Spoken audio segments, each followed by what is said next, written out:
You think a workout is training. You don't even know what training is. Training is something we do at work.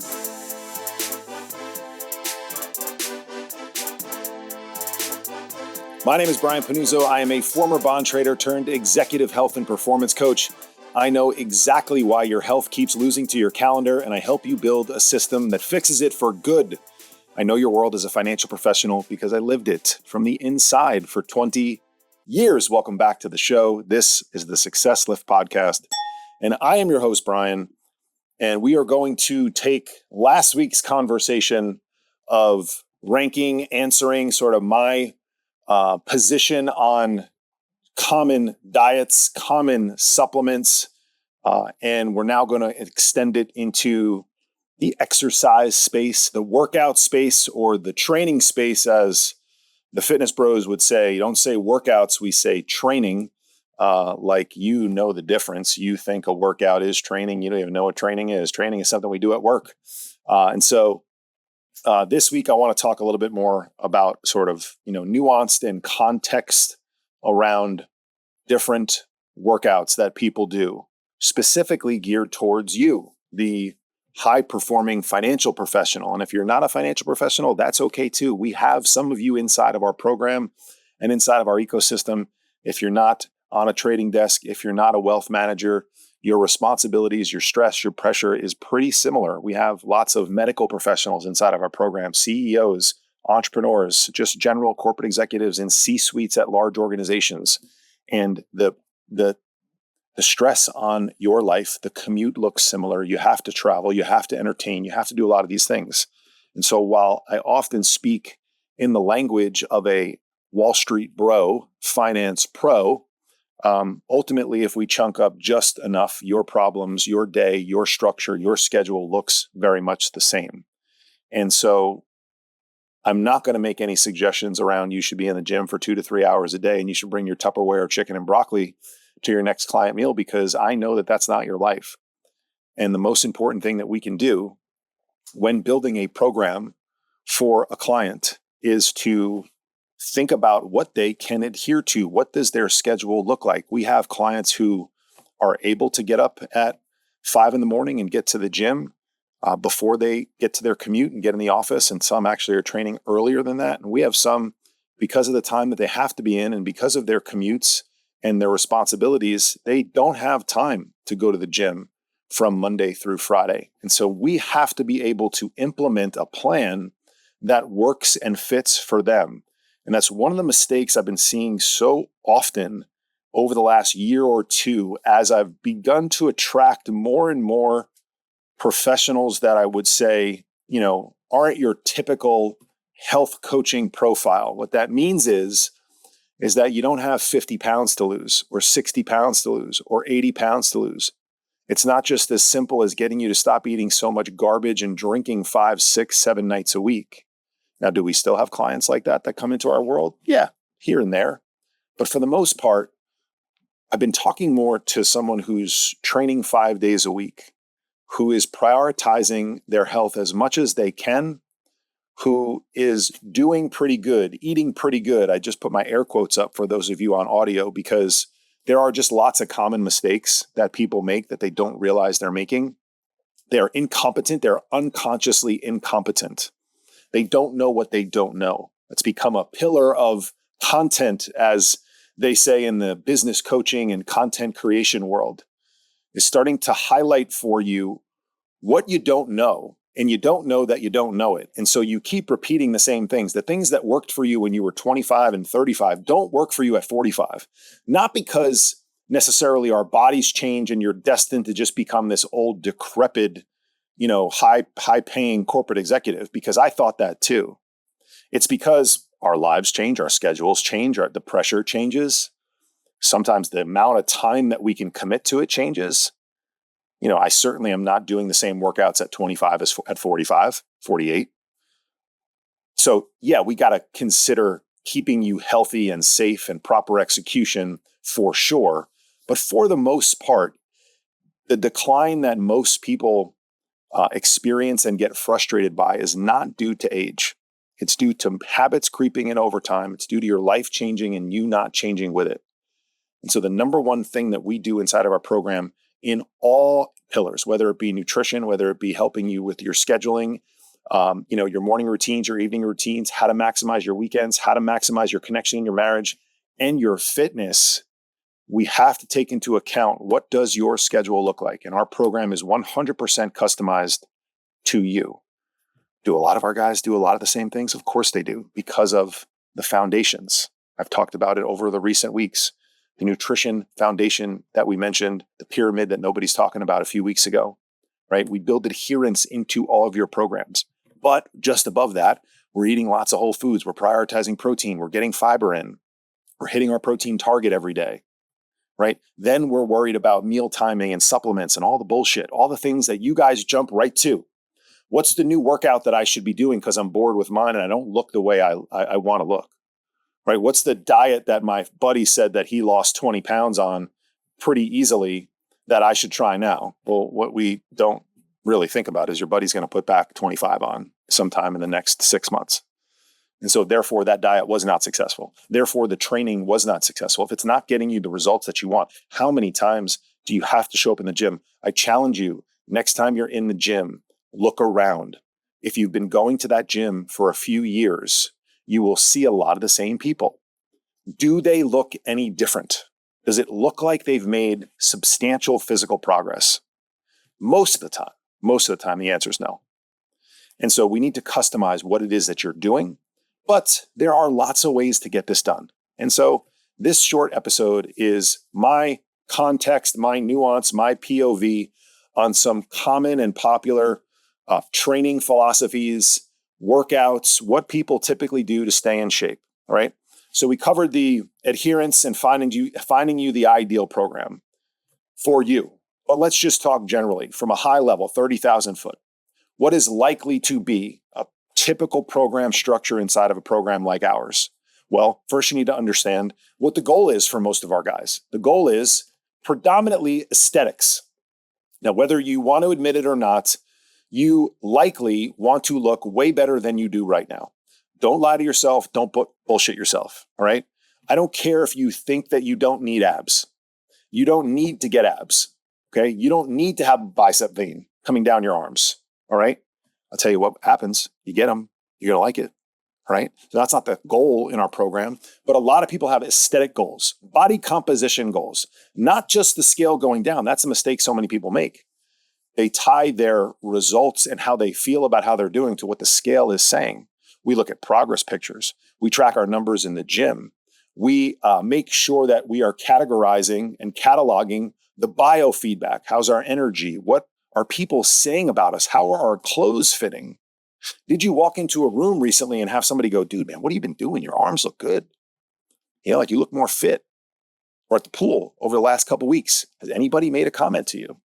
If they haven't, I think you need to evaluate what you're doing from a nutrition standpoint, from a fitness standpoint, from an overall habits and strategy standpoint. Do you have a customized plan? Because if you don't, you should get one. Whether it's with us or not, I don't care, honestly. All right.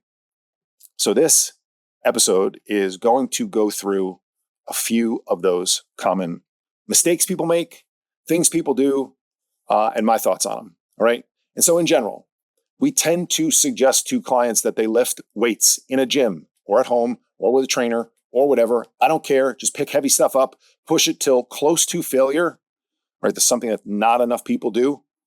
They just go in, they do their quick set of 10 and they run over to the next exercise and they do their set of 10 and then they do some freaking burpees and they flop around on the floor like a walrus and their heart rate's up and they're sweating and they want to puke and they feel like they got a great workout, but their bodies do not change.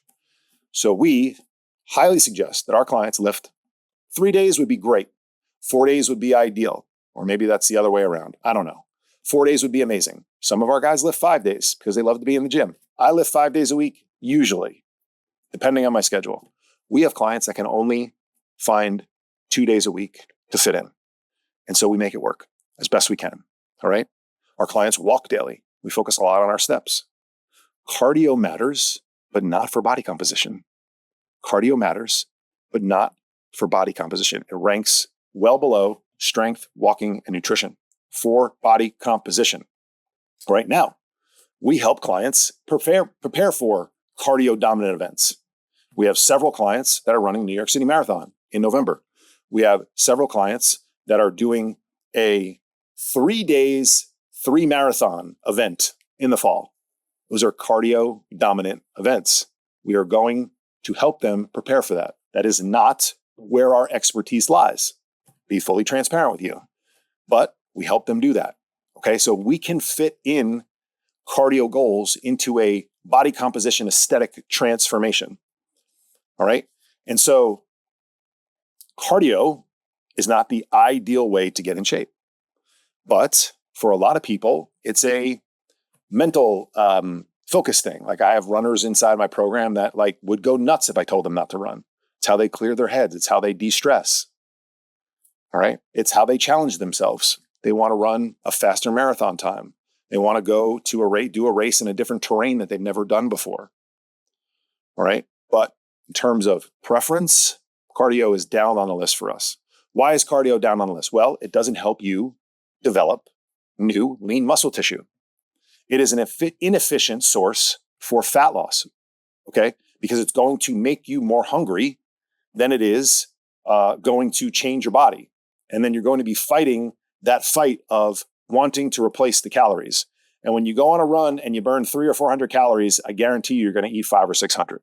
And if you do that 4 or 5 days a week, you're now all of a sudden, we're in a surplus, not a deficit, okay? There's my quick caveat on cardio, where it fits in our program. It always has a place for all of our clients for cardiovascular health or for performing to do something that they want to do. And lastly, it's that last kicker, all right? If you ever get to know some bodybuilders like I do, bodybuilders really don't ramp up their cardio until the end of their preparation because they don't need to. They are maniacal about their nutrition. They lift weights heavy and hard and intentful, right? They walk, but they're tired as hell because they are massively restricting calories in order to change their body. Abs are made in the kitchen, as they say. That is a true statement. And so cardio, you need to understand where cardio falls in the priority list for you. So many people that come into our world when they start working with us are eating pretty good, making a ton of, compounding small mistakes, and then they're over cardioing, if that's a phrase. All right. They're doing too much cardio relative to strength training. But from a strength training perspective, what are some common forms, modalities of it? And what are my opinions? Because we got asked that question a bunch of times in the email that we sent out asking people to give us some ideas for the podcast. And if you're not on the email list, you can go to thesuccesslift.com/join or just click the link in the show notes, right? I'd love to see you on my email. This platform where I'm able to talk longer form, add context and nuance, I love because it's very important in the coaching world. I send a short daily email. These are two of my favorite forms of communication. And I would love it if you join. And if it's not for you, just hit the unsubscribe button. No worries. No worries. All right. So I got asked a lot about CrossFit and HIIT. Okay. So let's break both of those down. All right. Like if you just ask me for one sentence, you can't give any context, which I'm going to break that rule right away. But if you ask me my opinion about CrossFit, I am not a huge fan. Asterisk, comma, I'm not a hater either. All right. Why am I not a huge fan? Well, CrossFit has its origins in Olympic lifting. Okay. CrossFit is also a very cardio dominant modality. You go in there and you're all over the place. You do your clean and jerks, and then you go into box jumps and burpees. And it's like, there's not enough rest. Okay. Olympic lifting and cardio do not mix well, especially when you are fatigued under a loaded bar. I do not need you doing front squats after you just did a bunch of double unders, which is like the jumping rope thing, okay, that I don't really understand why people do. All right, just have it do once. Just the rope once is fine. You don't need to do twice, okay? I don't love the way they do pull-ups. I mean, you look like you're trying to hump a bar, all right? It's like you're having a seizure. So which one is it, all right? I'd prefer that you do a proper form pull-up. I'd prefer that you do a proper form barbell back squat, although I don't love barbell work for a lot of my clients in their 40s. It's not the best approach to stay healthy and stay in the game. So many times I talk to people who go to CrossFit and they get injured and then they're out for 2 weeks. Well, what's better?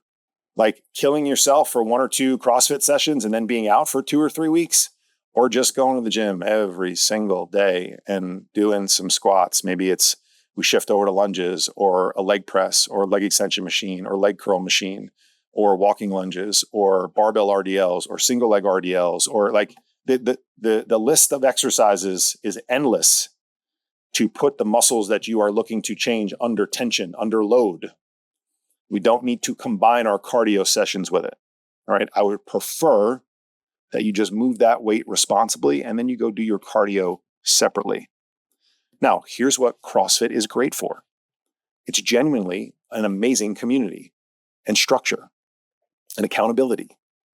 And so when you have those things in your life, which a program like ours provides for you, you tend to show up more. You tend to stick to the things you say you're going to do. How many times have you gone to the gym? Like when you go to the gym at 5 a.m., there's a crew at 5 a.m., right? There's a 5 p.m. crew, there's a 5 a.m. crew, there's the 1 p.m. crew. I don't know what they do except not work, like, and film themselves at the gym all day. Those are like, that's the steroid crew. Like you have a community. When you don't show up, they're like, Brian, where you been?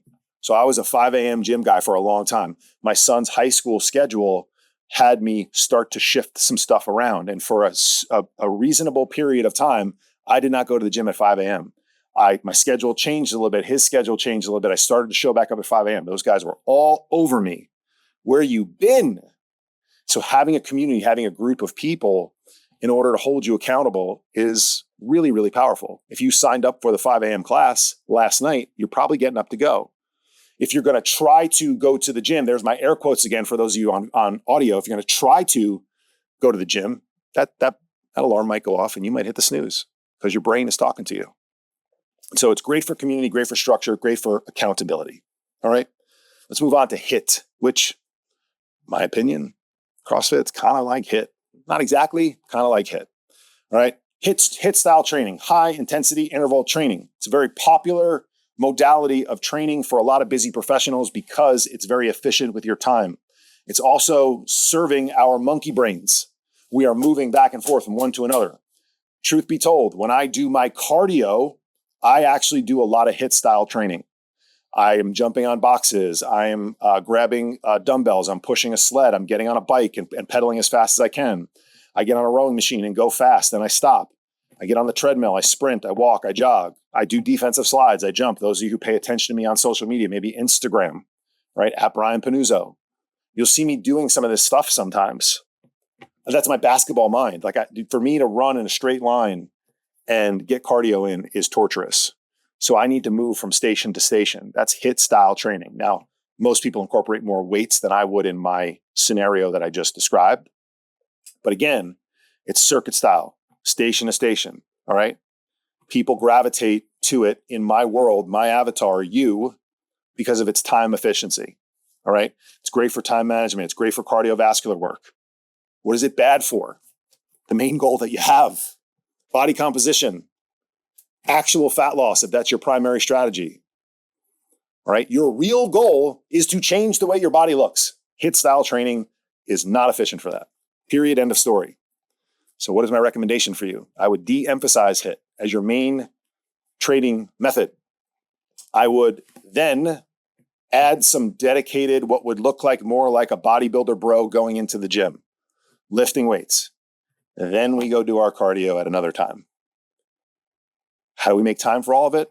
This is where a great program that pushes you to develop a system to implement into your life will really, really help.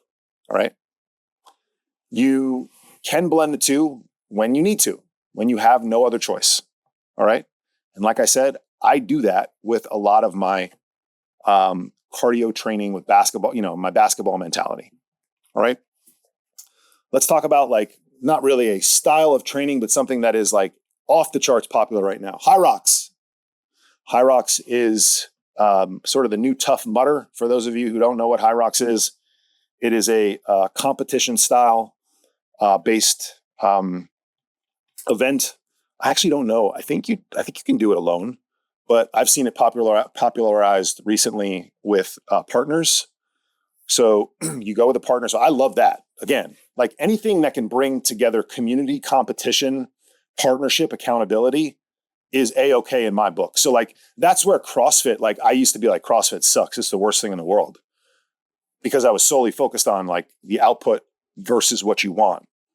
But again, adherence is really important. And if I can get you to show up to a CrossFit gym and maybe which we do with our clients, slightly amend the workout. Maybe don't go as fast station to station. Maybe slow down with, some of the reps. F45 is another great example. We have a couple of clients that do F45. I'm like, you can do F45 if that's going to get you to the gym. But I don't need that 19-year-old trainer who's chirping in your ear because there's 40 people in the class and there's two, young 20-year-old guys being cheerleaders, rep counters, pushing to the last second. Slow down. Just because that timer goes off again and you're not ready, don't start. It's okay. They'll take your money. They will charge you even if you don't do exactly what the program says inside of the gym that you go to. Have a conversation with the class leader, with the owner of the CrossFit gym. Hey, I've had some injuries recently. One of the coaches that I'm working with has suggested some slight modifications. If it's a good place, by the way, they're going to do this before someone like me ever suggests it. So you got to know what works for you and your limitations. And so HIROX is great. Number one, it's a date on the calendar. Typically, most people are training HIROX style because they are going to an event. So having an event on the calendar is really important. In the private client-only podcast that Hal and I produce, Hal's one of the coaches inside my program. We talked recently about, putting things on the calendar. Is it more of a positive than a negative? What are the positives? What are the negatives? For a lot of you, oftentimes I talk to people who are like, yeah, I used to run 2 marathons a year. And they're like, I haven't run one in 4 years. I'm like, well, what happened? I'm like, well, I got injured for one. And then the partner that I ran one with, or I would run one every year with, couldn't do it. And it's like, well, did you do any other stuff? Like what happened?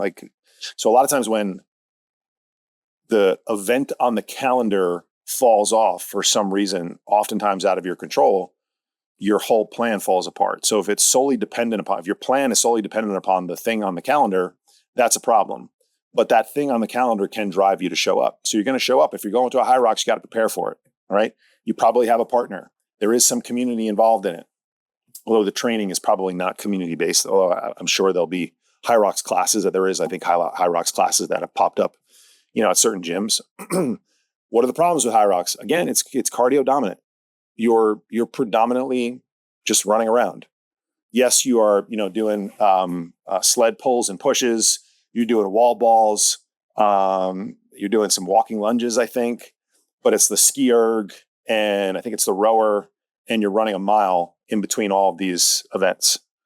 And so again, will it help you get more fit? 1,000% it will. Is it an ideal modality for the goal that you usually have, which is body composition change? It is not. Same category. I'd put like a Barry's Boot Camp and a Orange Theory in. To be fair, I've never been to either. I'm pretty familiar with an Orange Theory class, and I'm pretty sure I know from clients describing Barry's Boot Camp classes. Again, majorly cardio dominant. And so we have some of our clients who go to Orange Theory. They don't necessarily do all the runs, or they do them less intense, and they focus a bit more on some of the lifting portions of it. All right. No need to pick up those 15-pound dumbbells when you can pick up the 40s and do the same amount, or maybe not same amount of reps, but you can push yourself. Okay. So we have them tweak that. We have them talk to the class instructor or the owner of the Orange Theory and say, hey, I love being here. I still want to pay you. Can I slightly adjust and amend my workout? 100 times out of 100, they say yes, because they want you to stay. All right. One place, I don't know how, I know they're growing pretty fast, but we have some clients, a lot of our clients are in the New York, New Jersey area. Alpha Fit, shout out to Sam Tooley, who I guess we're like boys online. Sam and I know each other through some mutual friends. He has a great brand that he's building out. And I would say he's like a HIROX kind of guy. So Sam's not gonna listen to this, but sorry, Sam, if I'm putting you in a box, but super fit dude, right? Their classes are kind of like a little closer to what I would love to see from a Barry's Boot Camp and an Orange Theory based on how it's been described to me. But there's also a cardio component to it.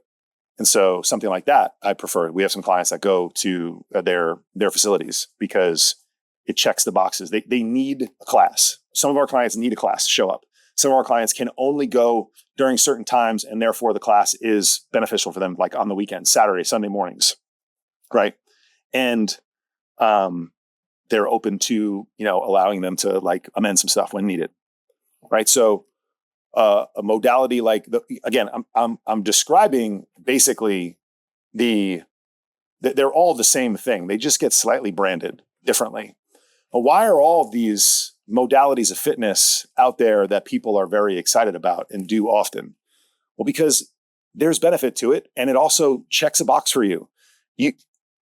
I'm not saying you walk out of your HIIT class, your HIROX class, your Barry's class, your Orange Theory class, right?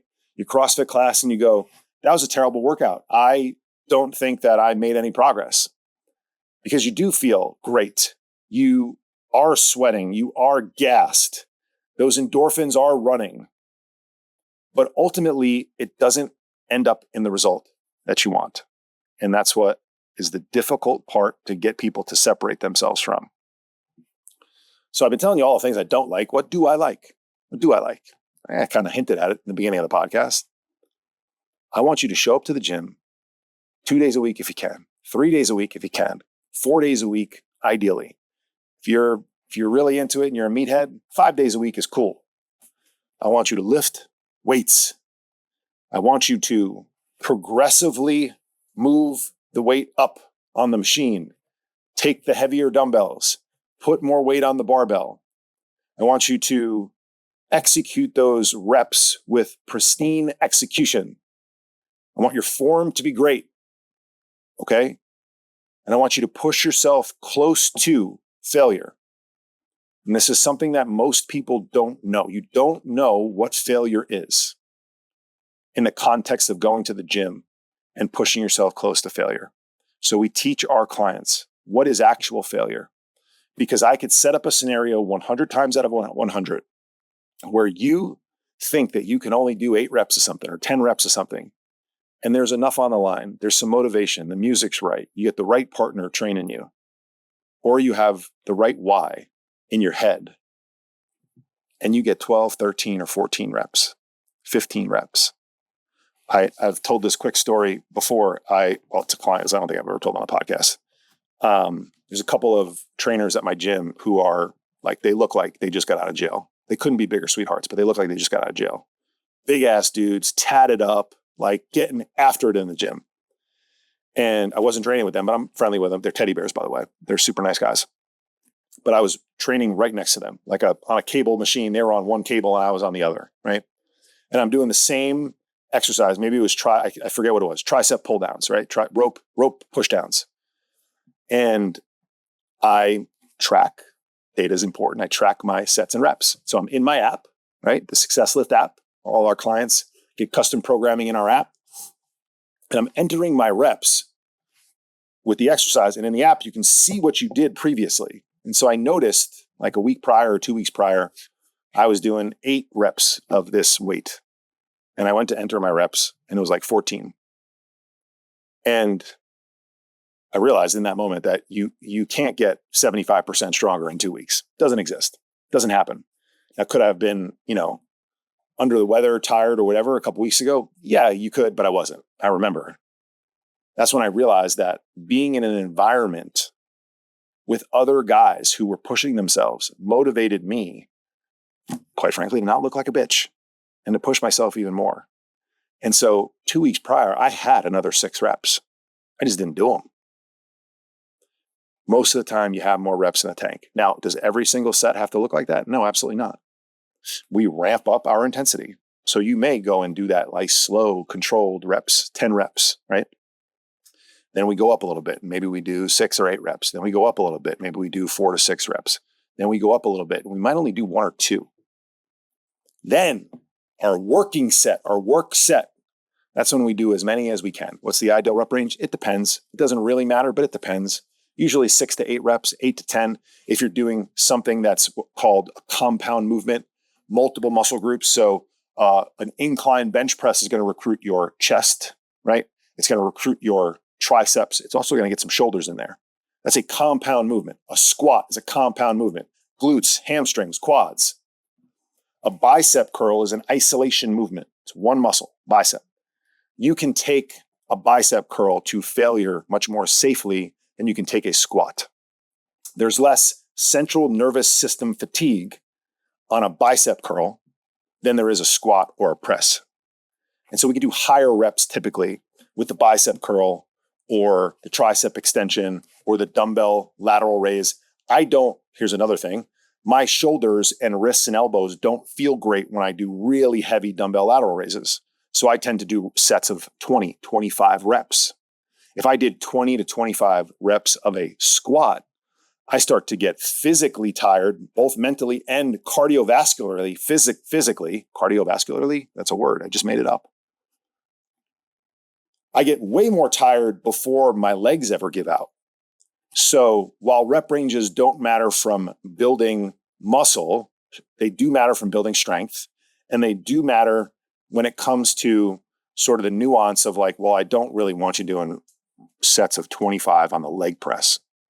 Leg extension, where we just isolate the quad, sure, we could do 20, 25. You don't have to, but you could. And so understanding this nuance is important. And so on that working set, we need to push as hard as you possibly can. And if you think you're supposed to get 8 or your program says 8 and you got 10, you got 10 in the tank today, you got to get that 10. You got to have an eyeball popping out of your head just a little bit. You got to have a little spit coming out of your mouth.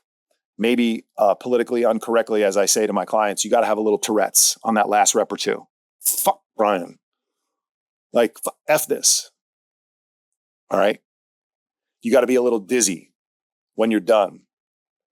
If you can get up from one of your work sets and go do a burpee, you did not even work remotely hard enough. You should be dizzy a little bit, safely, by the way. Safely, please. I have to caveat this stuff. You should need to chill for 15, 20, 30 seconds. Then when you get up, you should still be easing your way back in. You should be resting for multiple minutes in between work sets. Your ramp up sets, your warm ups, 60 seconds, 90 seconds, all depends. But your work sets, I could rest as much between 3 and 5 minutes between my work set. Brian, I don't have that sort of time. I need to get my workout done. I'm just telling you, you're not getting the results. So why don't you try it a different way? Why don't you do less sets and reps? Less exercises actually is probably the right way to say it. I mean, I could just go in and do a set of leg extensions and smoke my quads. I could go onto the leg press and do ramp up to do 2 work sets, 1 work set to be fair, and be destroyed. Is that ideal? Is that what we want to do? No, we probably want to do a little more volume than that, but you could. During weeks where we have clients that don't have much time, 20 minutes twice a week, we build in a workout that looks like that. Ramp up as fast as we can, as safely as we can, to 1 massive work set. And then you move on to the next exercise. And for some of our guys, that might just be literally an upper body push, like a dumbbell bench, an upper body pull, like a lat pull down or a row, and then a leg press. And it's a total body workout. Push, pull, legs, out. 25 minutes, 20 minutes. Sometimes it's all they got. But in general, when it's time to lift weights. When it's time to do cardio. Understand that when you mix both, it's not like a death sentence, but you are not doing it as efficiently as possible, and you are paying a price. Sometimes the payoff is worth the price you pay, where you have very limited to no time, or it's something where you are mixing the two strategically. Because like for our clients doing 3 marathons in 3 days, in a couple months, it's on terrain too. It's not just a flat road. These guys are insane.